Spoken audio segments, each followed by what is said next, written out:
He is very quick to assure himself that he is now and always has been a good person. There was always a good reason for him to act in the way he did. Do we not do the same thing?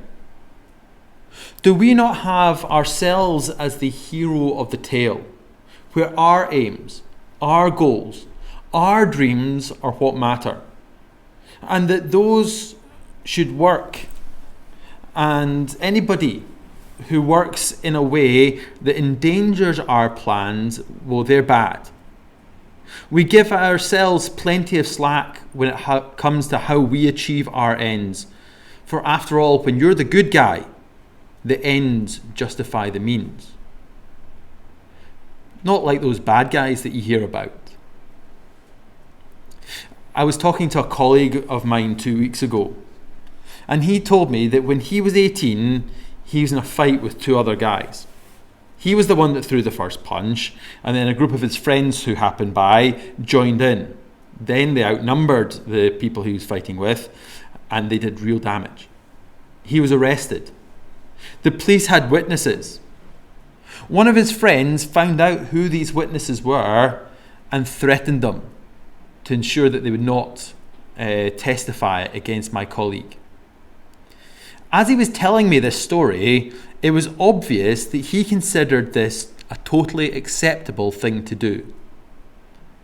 I suspect, though, that were he to be told of an organised crime boss to have witness tampered with, he would be outraged.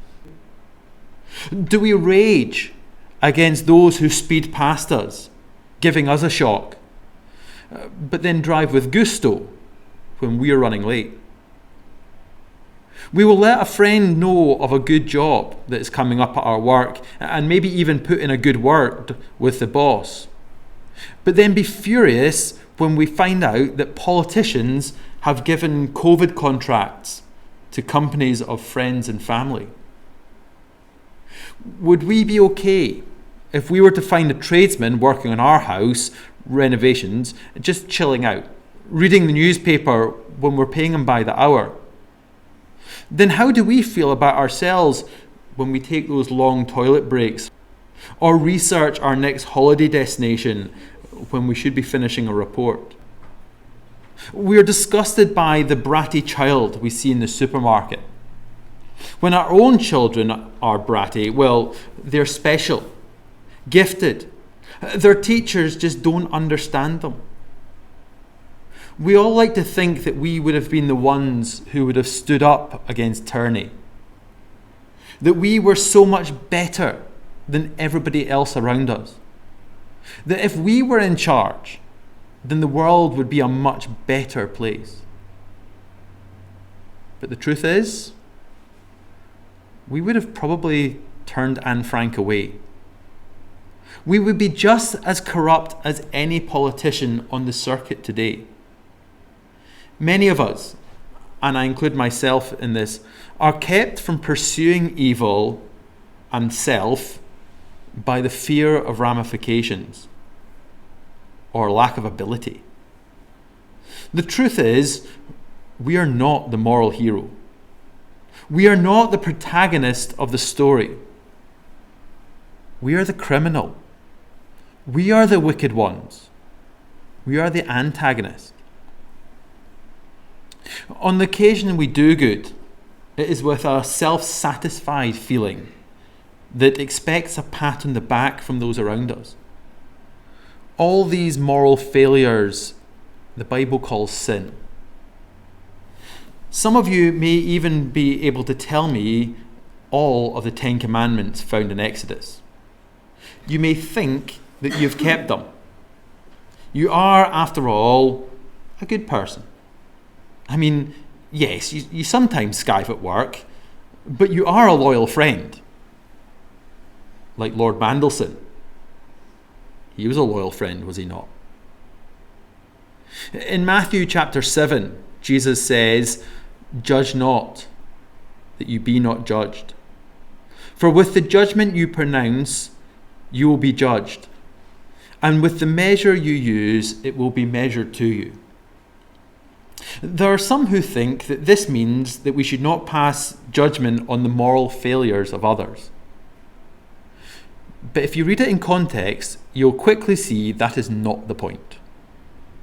It is saying that the standard that we set for ourselves is a standard that we have to live by.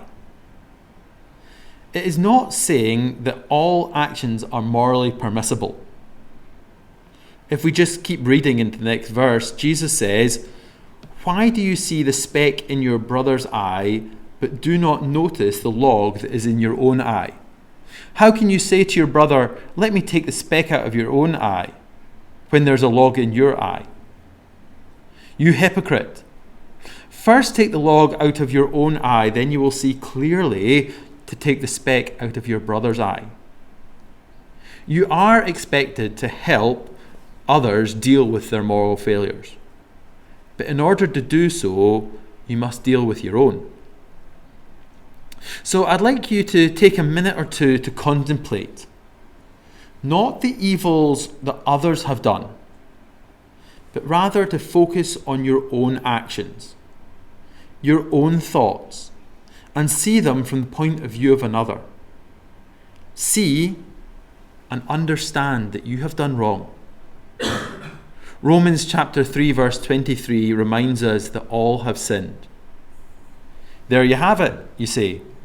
If we have all sinned, then you have no right to judge me. If we've all sinned, then it's fine. Firstly, I'm not judging you. I'm guilty just like you are. There's nothing in my nature that makes me any better than you or any less guilty. But you're thinking about this the wrong way round. It is not that we all have sinned, therefore sin is okay. It is more, we have all sinned, therefore we are all in trouble. Sin must be dealt with. Neither you nor I can deal with it. There's no point trying to turn over a new leaf or trying to start afresh with better intentions.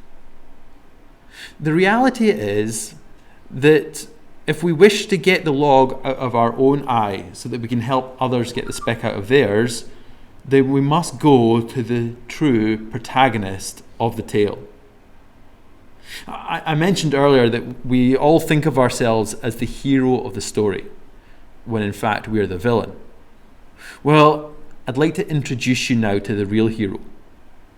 His name is Jesus of Nazareth. He was a real historical figure.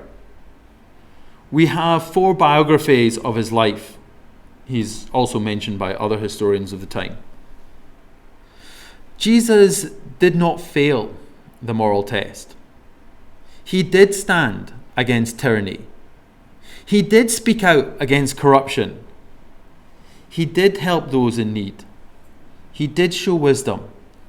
He did have victory after victory, and eventually he died a sacrificial death to save those he loved. And even death was conquered by him. He made a way for those on his side to walk through death. He has won on behalf of those who fight by his side. He made a way to make the villains into heroes, to restore the broken spirit, to lift up the fallen, to give direction to the lost, to give purpose to those willing to take up a challenge that is worth it. If you appreciate the sinfulness of your sin and want to feel the burden lifted, go to Jesus in faith and ask him to forgive you and to give you new life, because he will. Let go of the delusion of your own goodness and see that Jesus alone was good. But he is willing to trade you your evil for his righteousness. Thanks very much for watching.